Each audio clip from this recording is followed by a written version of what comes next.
دور ایک قدیم وادی میں نیلے آسمان کے نیچے ایک شاندار محل تھا۔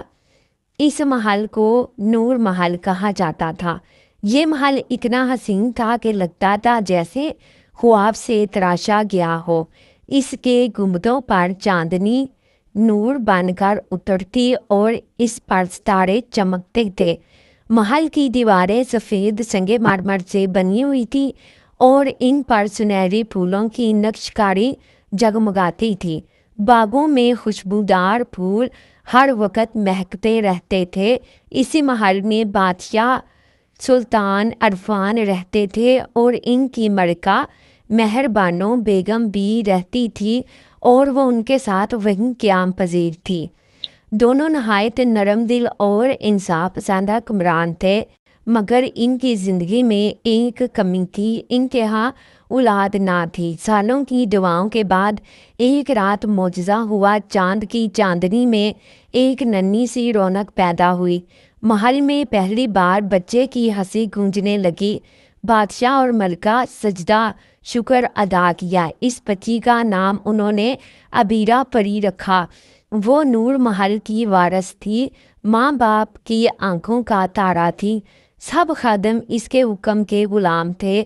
کھلونوں سے زیورات تک سب کچھ سونے چاندی کا اس کو دیا جاتا، مگر قدرت نے اس کے چہرے پر ایک عیب رکھا۔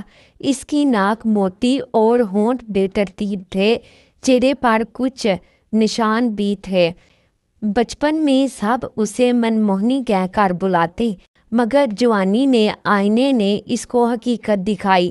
اس نے آئینہ توڑ دیا اور چہرے کو گنبد کے پیچھے چھپا لیا۔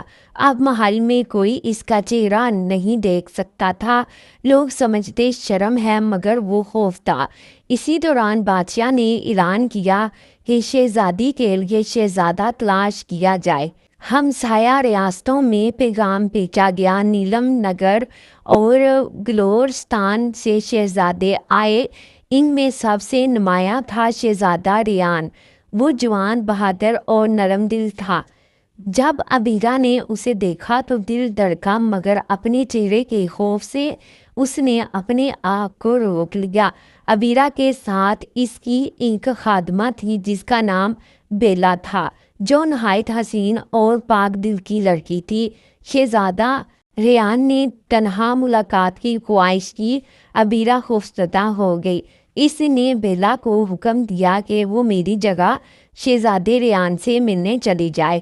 بیلا نے ہچکچاہٹ سے مگر وفاداری سے سر جھکا لیا۔ وہ شاہی لباس پہن کر گئی، ریشمی گھونگھٹ لیے ہوئے۔ باغ میں چنبیلی کی خوشبو ہر طرف پھیل رہی تھی۔ ریان نے گھونگھٹ اٹھایا اور حسن دیکھ کر حیران رہ گیا۔ اسے لگا یہ شہزادی ہی ہے۔ دن گزرتے گئے اور ریان بیلا سے متاثر ہوتا گیا۔ بیلا کی معصومیت نے اس کا دل جیت لیا۔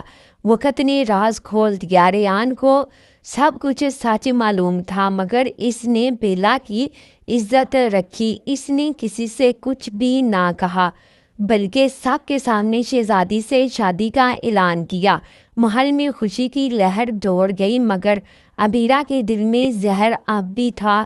اس نے بیلا کو مٹانے کا ارادہ کر لیا۔ شادی کے دن اس نے زہریلا مشروب تیار کیا۔ بیلا سفید لباس میں دلہن بنی ہوئی بیٹھی۔ بس بیلا وہ لبوں سے جام لگانے ہی والی تھی کہ اچانک زور سے دروازہ کھلا۔